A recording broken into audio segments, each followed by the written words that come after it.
Probably just don't projector because I don't need it.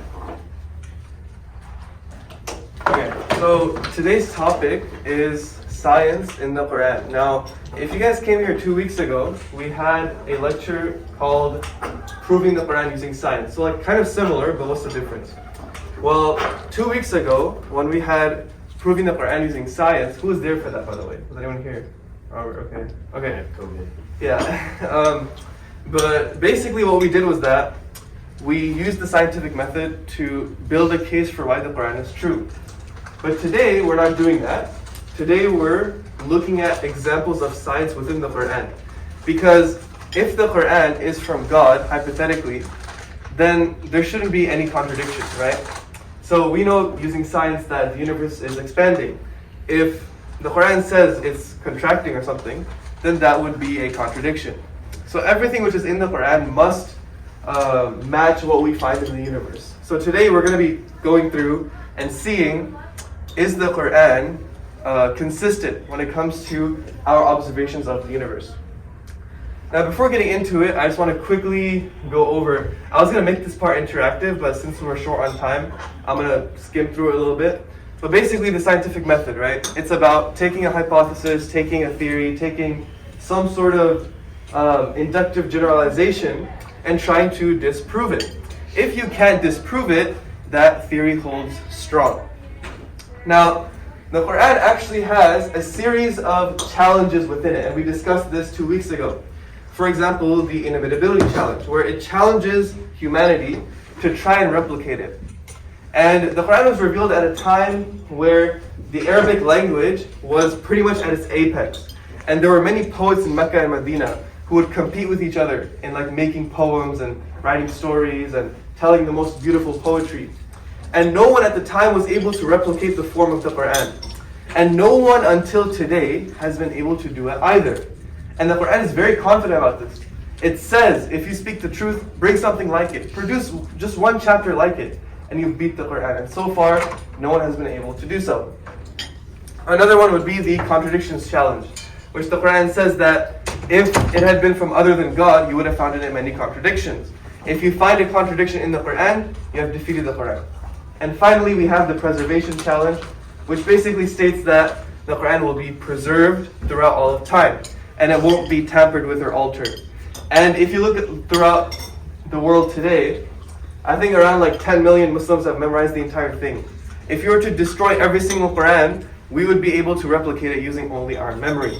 So these are just a few examples of science in the Quran. Why is it science? Because the Quran is giving you a challenge. It's giving you a theory or a generalization or a challenge, and it's challenging you to falsify it. Isn't that what science is at the end of the day? We take things that were established before and we try to falsify it. We had Newtonian mechanics, and then Einstein came along and challenged it. So the Quran is putting forward some challenges, and anyone throughout from now till the end of time can go and try to falsify it. So I think that makes the Quran pretty scientific. But now let's actually get into like examples of science within the Quran. And I think this is like pretty interesting for me personally, because a lot of this stuff we actually didn't figure out until relatively recently. Now some of these examples you may have heard 2 weeks ago, but I'm just going to bring them up again. So just have a bit of patience. The first one is the fact that the Quran states that the moon reflects light off of the sun. Now, again, this is something we all obviously know. Like obviously, the sun, it shoots light, the moon just reflects it, and that's how like the moon has light. But back in the day, they didn't know that. So for someone to come out and say that was actually very, very bold. And the Quran says so in chapter 10, verse number 5. It says, "He is the one who made the sun a radiant source of light and the moon a reflected light." Now you might be saying, okay, well maybe he guessed, right? Either the moon makes its own light or it's reflected light. There's like a 50-50 chance there. You either get it right or you don't, which is fine. Maybe he guessed, who knows? Let's keep going. Another one I want to mention is chapter 21, verse 33, where it says, "It is he who created the night and the day and the sun and the moon, all in an orbit swimming." What do you guys think this is talking about? Like the whole orbit swimming thing. What is this referring to? So it's referring to the fact that the sun and the earth and the moon, they're all orbiting each other, right? Back then, they used to think the earth was actually like flat or at the center of the universe. But we know now that that's not the case. We know that the earth orbits around the sun and the moon is also in its own orbit around the earth. Interestingly, and when someone told me this, I was like, wow, it's interesting. The actual verse is, all in an orbit are swimming. Okay? Now, the words in an orbit are kullun fi falak. So let me just transliterate it for you guys. So, kullun fi falak. So, kullun, it's like a K. L is like this. And then fi. So it's F, E, kullun fi falak. And then F, L, K. What do you guys notice about this? Kullun fi falak. These are just like the English kind of things. But in Arabic, there's like different letters, obviously. But what do you guys notice about these letters? 7. What? 7. There's 7, yeah? Anything else? What's so special about these letters? If he wants to go first, he can. If you flip them around in the same order. Okay, what do you call that? A palindrome. A palindrome. So, the very words which talk about orbiting themselves are orbiting. When I saw this, I was like, okay, fine, like maybe it's like a coincidence, right? Like, it's like, okay, good job. But the more you look into the Quran, the more you find things like this, where you find small things. When you look at it and you're like, man, there's no way someone could have planned all this. Because the Quran is so special, not only in its composition, but even for things like this, for us to discover now. Like, you can probably look in and still find stuff because of how science is advancing. So I don't know, when I saw this, it was just like, I was like, okay, fine, maybe, okay, you found something, but the more you look into it, the more you see that, the more kind of little intricate, little details there are. Now let's look at chapter 51, verse 47. And the heaven we have constructed with strength, and indeed we are its expander. What is that talking about? The universe is expanding. The universe is expanding. How was he able to know that the universe is expanding? Like, we didn't figure that out until Einstein came along, and all of these astronomers with their telescopes and their calculations of like the red light in the universe, they had to do all of that to figure out that the universe was expanding. How in the world was Muhammad, peace be upon him, able to predict that? Like, how is that even possible? Maybe if he was a scientist, maybe if he went to a university, maybe he was an astronomer, maybe. But he couldn't even read. He didn't have an education at all. He couldn't even read. And he's coming up with all of these scientific advancements. I mean, this is pretty recent. We only figured this out, like 100 years ago, that the universe is expanding. It was like, I think it was 20th century when we figured this stuff out. But the Quran already states this all the way back then. Another example could be that the ozone layer of the earth. You guys know how our ozone layer, it protects us from the rays of the sun. If we didn't have it, we'd pretty much be microwaved and we would all die. Like, it wouldn't be possible for us to live here. The Quran literally says this. And there's no way they knew that back then. Because we know it now. With the power of hindsight, we can look back and be like, oh, yeah. But for back then, you have to remember that it was a big deal to come up with these types of things. And finally, and this is my favorite one personally, or one of my favorite ones, is chapter 21, verse number 30, where it says, the heavens and the earth were joined together as one unit before we clove them asunder. What is that talking about? The Big Bang.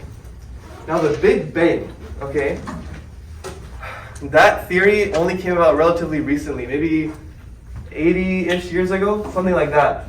Before that, the scientific consensus was the universe is eternal. It was called the steady state model. That was the scientific consensus.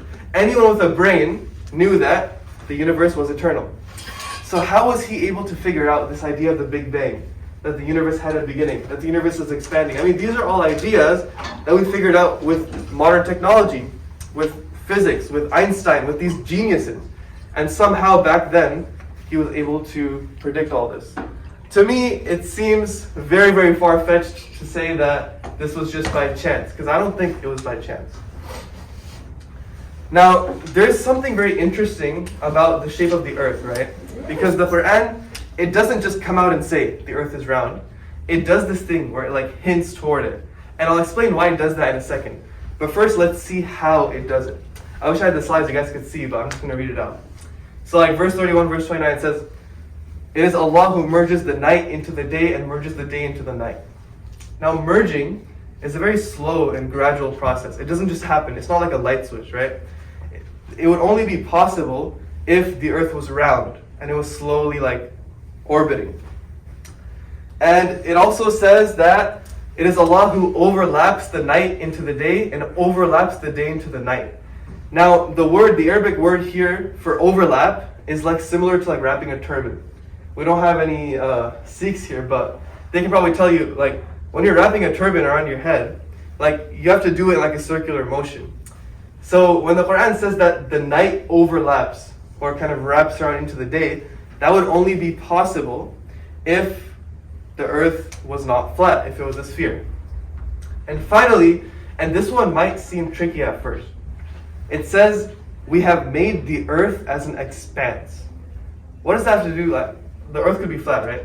But if you actually look at the word expanse that's used here, it's the actual word is dahaha, which is derived from the root word duhya, which means like an egg. So it's hinting here that the earth is not actually flat, but it's actually a sphere. And we know, based off of modern science, that the earth is not actually a perfect sphere, is it? Does anyone know how it's actually like shaped? It's slightly elliptical. Yeah, so it's like, it's a bit more flat on the poles, and it's a bit like bulging in the center. And if you actually look at the word duhya, it's referring specifically to an ostrich egg. And ostrich eggs are slightly elliptical. So the fact that the Quran hints in such a specific way is, I think, very miraculous. Like, how was he supposed to know that? Now, when I first heard this, I was like, well, why doesn't it just say the earth is round? Like, why is it doing all of this like weird stuff? And there's two answers for that. I want to hear from you guys. Why do you guys think the Quran does that? It can just come out and say, if God wrote the Quran, he could have just said, the earth is an egg. Why is he doing all this like weird like stuff here? To add like mysteries into it that are like found as time progresses. Why would that be important? Why can't he just come out and say it? Because if it's all like at the same time, then it immediately sounds novel. But like if you find out like, oh, the earth is round, and then you come back and look at it, then it's like, oh, he's saying the earth was round all along. So that's a very good point. Did you guys hear what he said? He said that by wrapping it in a little bit of mystery, we kind of discover it as time goes on. So that's very close to what I was going to say. So what you have to remember is that the Quran claims that it has been revealed for all of mankind. So it was revealed for the people at the time, it was revealed for us and people 1,000 years from now. So every single year from when it was revealed all the way till here, it should have been applicable. Now you have to remember that back then people used to think the earth was flat, right? So if the Quran came and said the earth is round, they would have been like, oh, that goes against our science. Therefore, the Quran is false. So the fact that the Quran is able to keep its feet in both courts, you guys know what I mean? Like, now we know the earth is round. Back then they thought the earth was flat. The Quran is like in both. The things that it says can apply to both kind of paradigms. There was a paradigm shift. You guys know what paradigm shift is? It's like when the scientific world turns upside down. So when we figured out the earth was round, there was a paradigm shift in the scientific community. So if the Quran came out and said the earth is round, people back then would have been like, oh, the Quran is wrong because it's flat. Because that's what they used to think. But if the Quran said the earth was flat, they would have accepted it then, but then we would be like, oh, look, it's wrong. So that's why it's kind of doing this weird, like, kind of ambiguous hinting. Because it applies to all people at all times. That's why it doesn't just come out and say the earth is round. Because then people back then would have kind of refuted it and been like, oh, it can't be the truth. So yeah, that's kind of the explanation for that. Now that was a bit of astronomy. I'm going to wrap up with one more example. And this is going to be our last example because I want to let you guys go. What time is it right now? 11:53. You guys have a life. You guys don't live here, so I'll let you guys go after this. But this is actually my favorite example. So let me read it to you. It's in chapter 10, verse 90. It's talking about the story of the Pharaoh, or the Pharaoh. Yeah, Pharaoh. You guys know the story of Moses and the Pharaoh. Can someone tell me what it is? Anyone familiar with it? I think it's very similar to like the Christian tradition. What? So first there was Specifically the parting of the sea. the parting of the sea. Oh, okay. So basically, the Pharaoh and his army were chasing the Israelites after the Pharaoh said the Israelites could go, but changed his mind. It's like, no, we're gonna kill them. And then Moses and his Israelites were all at the Red Sea, and they were like trapped by the army. So then Moses calls on God, and then God parts the sea, and then they walk through the sea, and then the Pharaoh's army gets trapped inside the sea when it's closing. So Exactly. That he put it pretty well. For those who didn't hear, basically, Moses and the children of Israel were being chased by the Pharaoh and his army. We call him Pharaoh, but Pharaoh, same thing. And basically they were trapped. They came to the Red Sea, and they looked back and they saw like Pharaoh's army was coming. So they were basically screwed now. On one side they have the sea, on the other side they have the army. So they weren't sure what to do. And then Moses basically like threw down his staff, and the sea split apart and they were able to go through. And Pharaoh, when he tried to follow, once all of the Israelites were through, the sea basically closed and drowned Pharaoh and his army. So that's basically kind of how the story goes, right? And that's kind of what the verse says. It kind of retells the story, because the Quran does have a bit of history in it where it retells stories. But the Quran says something that the Bible doesn't say, and that the Torah doesn't say. It goes one step further. What does the Quran say?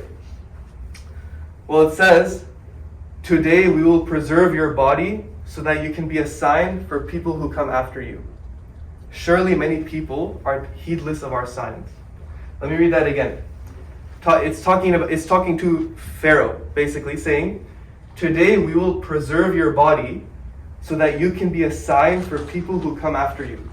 Surely many people are heedless of our signs." So what is this talking about? What do you guys think this whole preservation, like what is this? Mummies? Mummies, okay. So are you saying like okay, so you're taking it literally. So you're saying literally preserved. Okay. Any other interpretations? Like the fall of great conquerors. Okay, so maybe like a symbolic kind of preservation. So like by telling the story in the Quran, it's basically preserving it so that it can be retold. Okay, I like that. Any other guesses? Because this is something the Bible doesn't say and the Torah doesn't say. The Quran goes a step further by saying this. Okay. So partly, Robert, you're right, yes. The Quran, when it says preserve, it does mean that it's been immortalized in the Quran, because the Quran has been preserved and it will be preserved. So this story will always be there for people to read. But it also literally means preserving the body. And they actually found his body. They found the body of Pharaoh. And I'll tell you actually, I had a picture here where it shows like the mummy. Let's see if I can show you guys. Do you guys see this? They actually found his body. Now, why is that special? Well, the reason why it's special is because of this.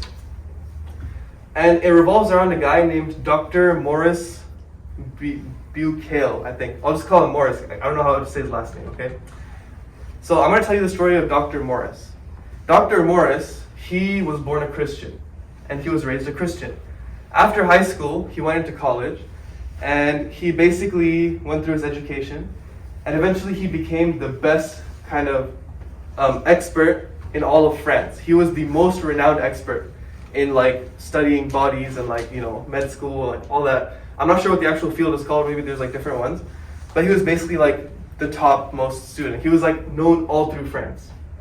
Now, France asked Egypt, because Egypt found some mummies, and France was like, give us your mummies, we're gonna take a look at them, see what we can come up with. So Egypt was like, okay. And they actually transported the body of the pharaoh, who historians say was Ramesses II. Now, Egypt flew over Pharaoh's body, and as it came down from the plane, the French officials literally started bowing for some reason. I'm not sure why, but they literally started bowing down. And then we got the body, and a bunch of experts started going into it. They started looking at, the DNA, everything. But, and what they were trying to do was that they were trying to preserve the body. They were trying to preserve the body because you guys know how a body like decays. So they were trying to preserve it as best they could. Now, Dr. Morris, he was the head of the whole operation. He was in charge of everything. He oversaw everything. Everything went through him. Now, while all of his kind of constituents were trying to preserve the body, Morris was thinking about something else. He was thinking about what were the circumstances around his death, this person's death. He wanted to figure out, how did he die? What happened? And what he found was amazing. Through his research, through using modern technology and analyzing the body, they found that somehow the pharaoh had drowned. Right before dying, he had drowned, and immediately after drowning, his body was preserved. Somehow. Now, Morris was like, wait a second. How is it possible that this guy drowned and his body was preserved immediately, and it was preserved perfectly? Like, the only way for it to be preserved that perfectly is if he's literally laying on a bed, and as soon as he dies, everyone just comes and mummifies him. How is it possible for him to drown and his body to be preserved like that? And then one of his friends came and told him, oh, the Quran actually says that the pharaoh's body is preserved. And Morris was like, okay, yeah, fat chance. Like, there's no way the Quran could have known that for a number of reasons. Because the only way that I was able to figure this out was through using modern technology and using research. And we didn't even know that the Egyptians mummified their kings until a few decades ago. So if we didn't even know that mummies existed a few decades ago, how are the Muslims able to figure that out? And how do they know that he drowned? Like, there's no way. There's absolutely no way.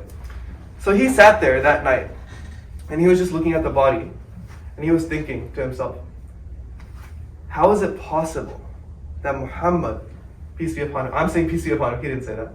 How is it possible that Muhammad knew about this?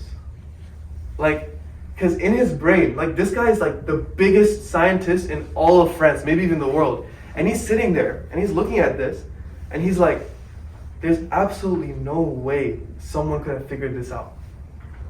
So what he did was that he packed his bags. He packed his bags and he went to Saudi Arabia. In Saudi Arabia, there was a convention going on where a bunch of anthropologists or whatever, like scientists came together, and they were basically just like having discussions. So Morris, he came to the convention and he told them what he found. He said, we found the pharaoh's body. It appears as if he drowned, but his body was preserved immediately. And all of the Muslim scientists were like, well, of course, the Quran says so. And they pull out the verse and they start reading it. As soon as they read it, Dr. Morris stands up and he converts to Islam on the spot. Because he knows that the miracles in the Quran cannot be something that are natural.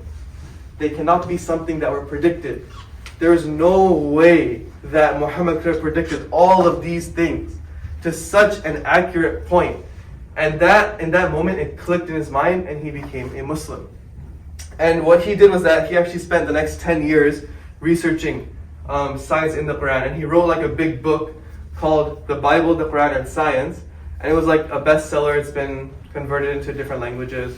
It's like pretty much famous worldwide. But he became pretty much like a popularizer of the Quran and science. But I just wanted to highlight his story because I think it just goes to show that there's like this old saying, which a lot of people disagree with, but I think is very, very important, which is, and this is very controversial, which is one who knows a little about science is an atheist, and one who knows a lot about science is a Muslim.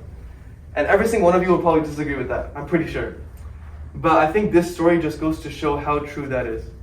That when you actually look at the evidence, when you look at the facts, when you look at the theories, when you look at the predictions in the Quran, any logical person must conclude that there's no way this came from a human being.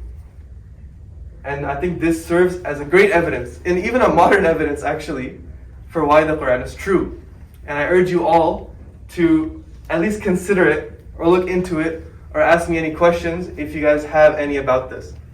But yeah, this was just a meeting just to go into a few, and these are just a few examples. What I've gone over today is just a few examples. We haven't even gone into like biology and like chemistry, like the things that are in this book cannot be found anywhere else. Bring me one book like the Quran. Like just bring me one book which matches the eloquence, the predictions, the science. You won't be able to find it. even if you got all of humanity together to come write a book, you won't be able to make one like it. And the reason is because it was not created by a man, but it was created by the creator of all men. So I hope you guys found this meeting enjoyable. I want to thank you all for coming, and I'll see you guys here next Thursday. Thank you very much.